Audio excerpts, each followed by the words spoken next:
8:13 a.m. on November 30, 1942, test pilot Bob Chilton pushed the throttle forward on a silver P-51 prototype sitting on the Englewood, California runway and felt something he had never experienced in 19 years of test flying. The Packard V1650 Merlin engine roared to life, generating 1,450 horsepower. The aircraft, designated XP-51B, surged forward, accelerated down the concrete strip, and lifted off after just 800 feet of ground roll. Over the next 45 minutes, Chilton would uncover a critical issue that could have doomed the program. A chemical reaction between incompatible metals in the cooling system was obstructing the radiator. The engine overheated at combat power settings. Temperature gauges shot past the red line. Any other aircraft would have been grounded immediately. But this was no ordinary plane. It was the combination of the finest American airframe with the best British engine, and that cooling flaw, a problem that seemed fatal, would inadvertently trigger a redesign that transformed the P-51 Mustang into the most lethal long-range fighter of World War II. 23 months later, Lieutenant Colonel Don Blay would prove its capability over Berlin. The North American P-51 Mustang began as a rejected concept. In April 1940, the British Purchasing Commission approached North American Aviation with a simple request: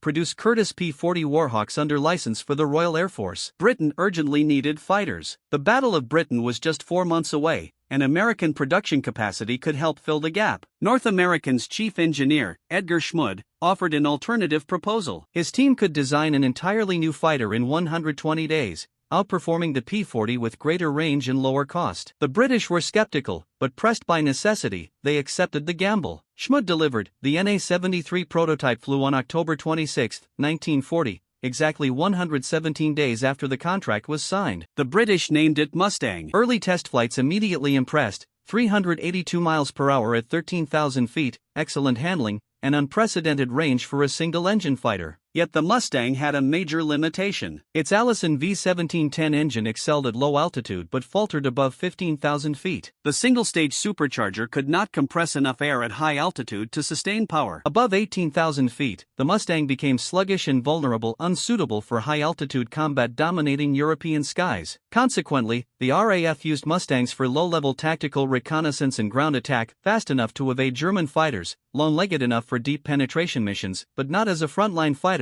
not as a bomber escort, and not as the aircraft that could challenge the Luftwaffe over Germany. In April 1942, Wing Commander Ian Campbellord invited Rolls-Royce test pilot Ronald Harker to fly a Mustang I at the Air Fighting Development Unit. Harker immediately recognized the airframe's potential: clean lines, low drag, and highly efficient laminar flow wings. Everything about the Mustang was outstanding, except the engine. Harker recommended to Rolls-Royce a radical solution: install a Merlin 61 engine. Its two-stage, two-speed supercharger could sustain power at 25,000 feet.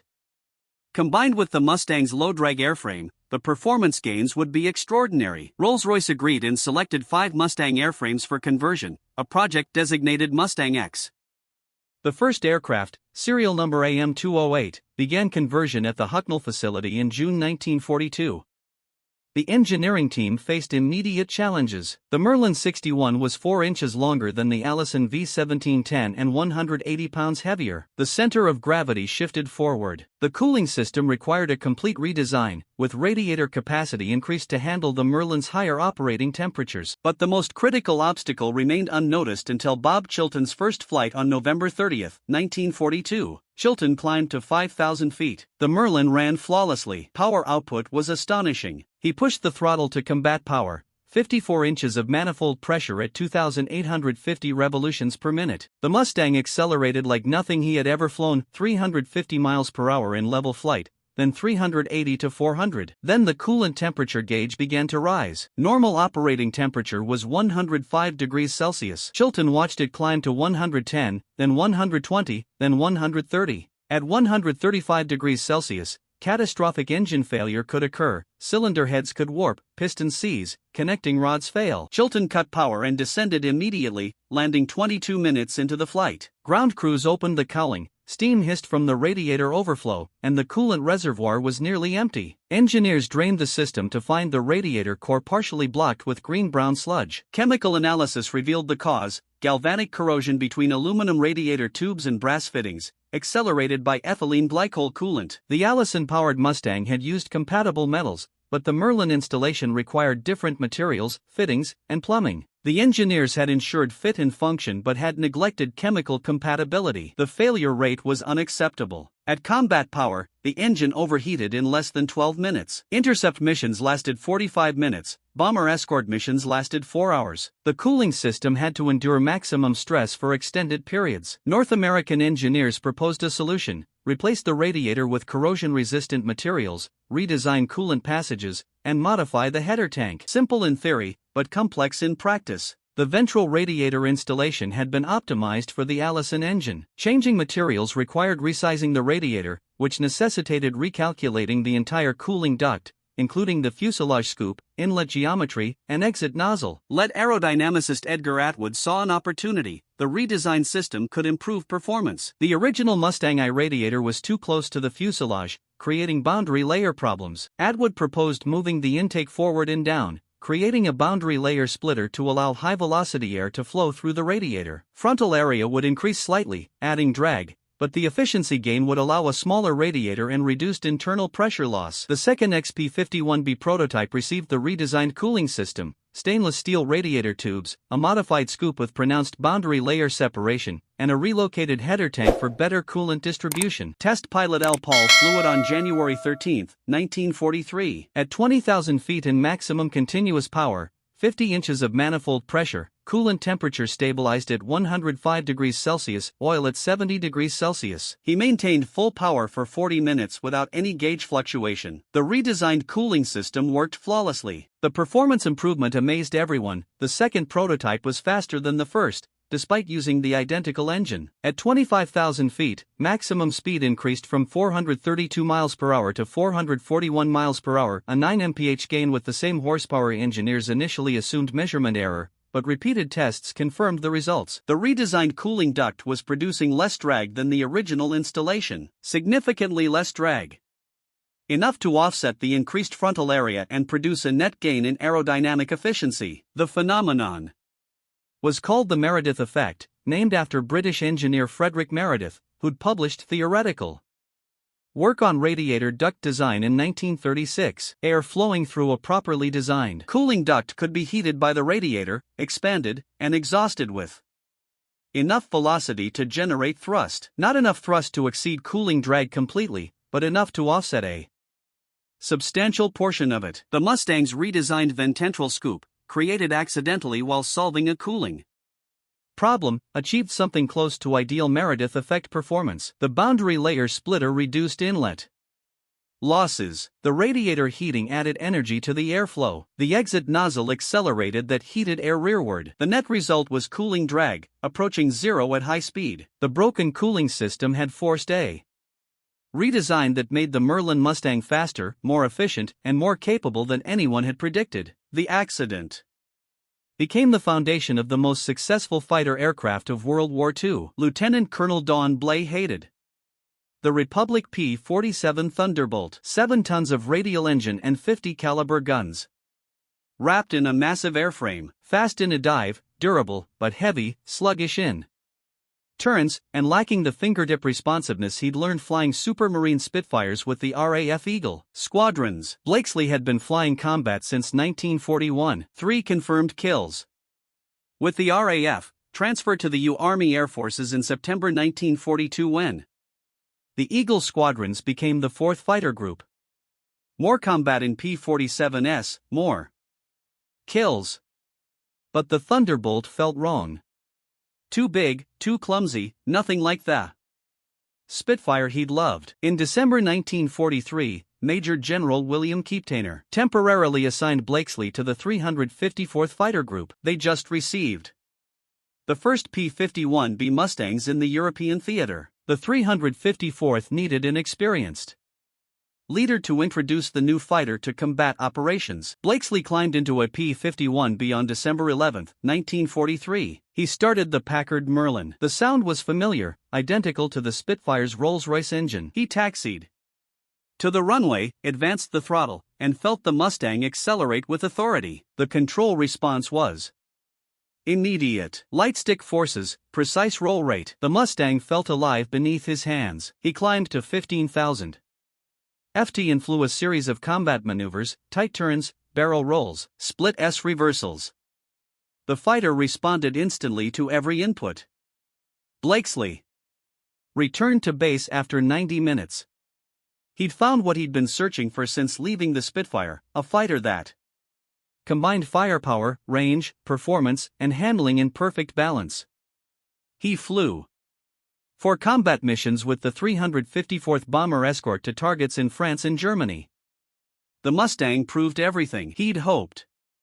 At 25,000 feet, it matched the best German fighters, Messerschmitt B, F-109S, Focke-Wulf FW-190s. The Mustang could turn with them, climb with them, dive away when needed. Most importantly, it had the range to escort bombers deep into Germany and return to England with fuel remaining. Blakesley returned to the 4th Fighter Group on January 1, 1944. He was promoted to group commander that same day. His first priority was converting the 4th from P-47s to P-51s immediately. General Keeptainer refused. The bomber offensive was intensifying. The 4th Fighter Group couldn't afford downtime.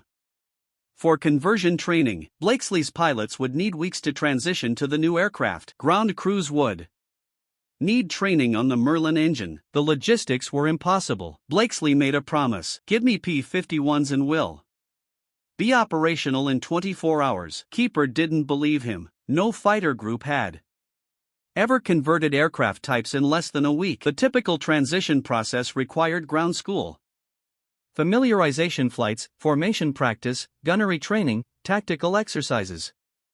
24 hours was insane. But Blakesley had an advantage. Most of his pilots had flown Spitfires with the Eagle squadrons. They knew the Merlin engine. They understood British engine management techniques. The P-51 used American instruments and switches, but the fundamentals were identical. Blakesley's ground crews had worked on Merlins in raft service. They knew the engine's quirks, coolant mixture ratios, oil pressure requirements, supercharger gear change procedures, maintenance intervals. The Packard V1650 was built in America, but it was fundamentally a Rolls-Royce design. Keepton finally agreed. The first P-51BS arrived at Debden Airfield on February 13, 1944. Blakesley watched them taxi in silver birds with squared-off canopies and ventral radiator scoops. Beautiful, lethal. He gathered his pilots that evening. Some had 30 minutes total time in P-51s. Most had never sat in the cockpit. Blakesley's briefing was direct: "You'll learn to fly them on the way to the target." February 28, 1944. The 4th Fighter Group's first operational mission with P-51 Mustangs. 22 aircraft escorting bombers to targets in northern France. The pilots had an average of 40 minutes flying time in their new fighters. Blakesley led the formation. Temperatures stable, fuel consumption better than expected. The Mustangs cruised at 25,000 feet without straining. P-47s had struggled to reach that altitude. The Merlin's 2-stage supercharger made high altitude operations effortless. German fighters probed the formation but didn't commit to attacks. The mission lasted 2 hours. All aircraft returned safely. 0 mechanical problems. Blakesley had kept his promise. Operational in 24 hours. But the real test was coming. On March 6, 1944, the 8th Air Force would send bombers to Berlin for the first time in daylight. 660 B-17s and B-24s. Deepest penetration yet. The Luftwaffe would send everything they had. Blakesley would lead the 4th Fighter Group escort. His call sign was Horseback. The radio chatter that day would make history. March 6, 1944.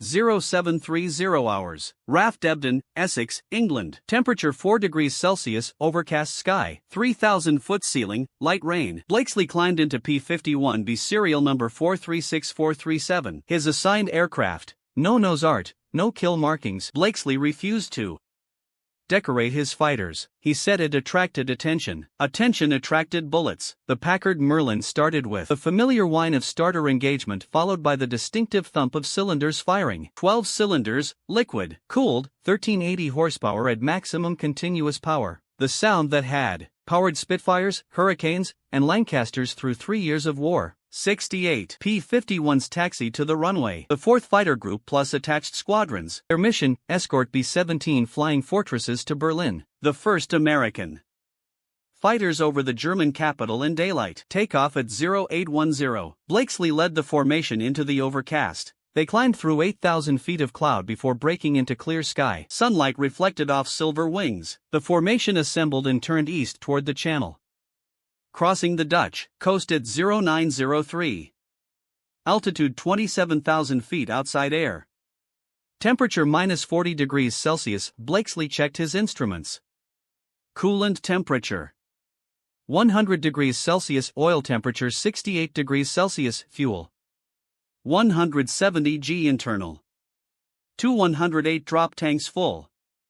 Enough range to reach Berlin with 45 minutes combat time remaining. The redesigned cooling system that had emerged from Bob Chilton's overheating problem was performing perfectly. At 27,000 feet in sub-zero temperatures, the engine maintained ideal operating temperature without struggle. The boundary layer splitter was feeding clean air to the radiator. The Meredith effect duct was producing thrust nearly equal to cooling drag. Radio call at 0942. Horseback, this is Greenhouse. Bandits at 2 o'clock high. Estimate 40 plus. Blakesley looked right. Black dots against blue sky. Messerschmitt Bf-109s from Jageshwater 3. They were positioning for an attack on the bomber's stream. Horseback to all aircraft. Drop tanks. Prepare to engage. 68 P-51s released their external fuel tanks simultaneously. The aluminum tanks tumbled earthward, glinting in morning sunlight. The Mustangs accelerated. Drag reduced by third. Maximum speed increased from 380 miles per hour to 440 miles per hour. The German fighters dove toward the bombers. Standard Luftwaffe tactic. Dive from altitude. Attack a single bomber. Climb away before escort fighters could react. Fast, violent, effective. Blay rolled his P-51 inverted and pulled through into a diving turn. The Merlin's negative G fuel system kept the engine running smoothly. Earlier, Allison engines had cut out during negative G maneuvers. The Merlin never missed a beat. He closed on the lead Bf-109 at 450 miles per hour. Range 400 yards. The German pilot saw him and broke hard right. Blakesley followed. The P-51 rolled effortlessly. Control harmony was perfect. Elevator, aileron, and rudder coordination required minimal pilot input. The fighter flew where Blakesley looked. At 300 yards, he fired 650 caliber M2 Browning machine guns, 3 in each wing. Combined rate of fire 4,200 rounds per minute. Tracers reached out. Strikes sparkled on the Bf-109s. Left-wing route. The German fighter rolled inverted, trailing smoke. Blakesley didn't watch it fall. He was already looking for the next target. Around him, the air battle developed into chaos. P-51s chasing German fighters. German fighters reversing to engage P-51s. Contrails spiraling. Aircraft tumbling. Parachutes blossoming. Captain Don Gentile, Blakesley's top ace, shot down 3 BFF-109s in 4 minutes. Lieutenant Willard Milliken got 2. The 4th Fighter Group carved through the Luftwaffe formation with precision violence. At 10:15, the bombers reached Berlin. Flak filled the sky. Black puffs of 88 millimeters. Anti-aircraft fire. The bombers held formation and dropped their payloads. Bombs fell toward the German capital. Industrial targets, rail yards, aircraft. Factories. Blakesley circled above the flak ceiling at 30,000 feet. His fuel gauge showed 90 gall, enough for the return flight with 20 gall reserve. The redesigned cooling system and improved aerodynamics gave the P-51 unprecedented fuel efficiency, 3.3 m per gallon. The P-47 got 1.8 m per gallon. That Difference was the margin between reaching Berlin and turning back at the German border. Return flight was uneventful. German fighters had withdrawn. They'd lost 13 aircraft. The 4th Fighter Group lost 4. 13-4? A ratio that would have been impossible 6 months earlier. Blakesley landed at Derbon at 12:27. He'd been airborne for 4 hours and 17 minutes, most of that time at combat power settings. Coolant temperature had never exceeded redline. The cooling system that had been accidentally optimized during the XP-51B test program had performed flawlessly under maximum operational stress. Ground crews swarmed his aircraft, 71 bullet holes. Cannon damage to the left wing. Hydraulic fluid leaking. The P-51 had taken punishment and brought Blakesley home. Liquid-cooled engines were vulnerable to ground fire, but the Mustang's cooling system, redundancy, and robust design made it surprisingly survivable. Blakesley walked to the debriefing room. Intelligence officers wanted details, tactics, enemy formations. But Blakesley knew the real story. The first American fighters over. Berlin had proven what the redesigned P-51 could achieve. Range enough to escort bombers anywhere in Germany. Performance enough to fight the Luftwaffe on equal terms. Reliability enough to complete 4-hour missions without failure. The flaw that had threatened to end the Merlin Mustang program instead produced the fighter that would dominate the Luftwaffe. Between March 1944 and May 1945, the 4th Fighter Group destroyed 1,695 German aircraft, more than any other American fighter unit in Europe. Don Blakesley commanded the group through the critical months of 1944, flying 500 combat missions, the most of any American fighter pilot in the war, and amassing 1,000 combat hours. His official tally was 15.5 aerial victories, though his true score was likely higher, as Blakesley often broke off engagements to maintain formation or protect damaged bombers. The P-51 Mustang became the premier fighter in the European theater. By June 1944, P-51s equipped 14 of the 8th Air Force's 15 fighter groups.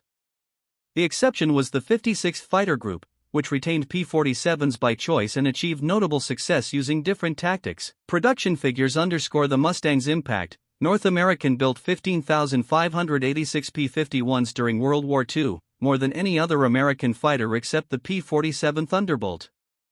The Mustang saw action in every theater: Europe, the Pacific, China, Burma, India, and the Mediterranean, shooting down 4,950 German aircraft in air-to-air combat, more than any other Allied fighter. Yet the Mustang's most important achievement wasn't its kill ratio, it was the strategic effect.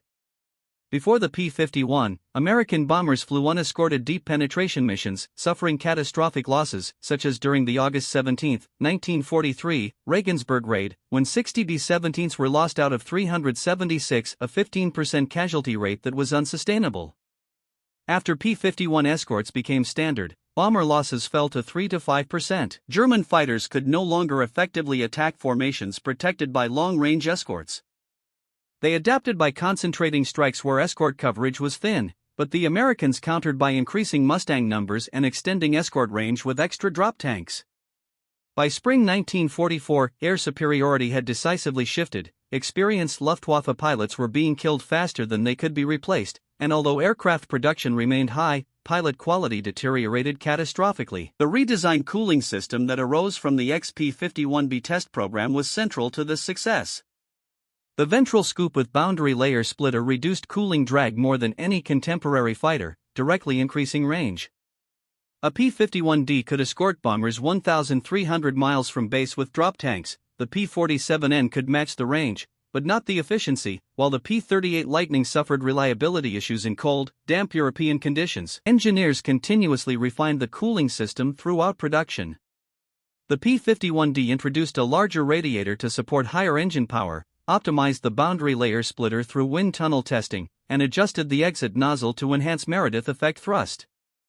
Each incremental improvement made the fighter more efficient. Modern computational fluid dynamics confirms what 1940s engineers discovered by trial and error. The P-51's ventral cooling duct approached theoretical efficiency limits, with minimal inlet losses, acceptable pressure drop, and optimized exit velocity. Total cooling drag at cruise speed was under 5% of the aircraft's total drag, a remarkable figure for a liquid-cooled installation. Ironically, that low drag resulted from the very problem that threatened to end the program. Had Bob Chilton not exposed the overheating issue during his test flight, the original radiator design would have persisted. The P-51B would have been capable, fast, and long-ranged, but not the best fighter of World War II. The emergency redesign produced unexpected performance gains that made the Mustang dominant. Decisions made under crisis to solve immediate problems yielded long-term strategic advantage. Don Blakesley understood this instinctively. In a 1967 interview, he said, "The P-51 was the right airplane at the right time. It had the range we needed, the performance we needed, the reliability we needed. Everything came together: the airframe, the engine, the systems. You could fly it 4 hours at high altitude and bring it home with fuel to spare. That's what won the war." He never knew about the cooling system flaw, or that the ventral scoop on his P-51B had been redesigned in crisis to correct a chemical reaction issue. He only knew that the fighter performed flawlessly when it mattered most. Blakesley was grounded in October 1944 because General Kapitiner could not risk losing another experienced group commander after Colonel Hubert Ski was shot down over Germany. He protested but obeyed orders, returning to the United States in November 1944 after 3.5 years abroad. The war ended 8 months later.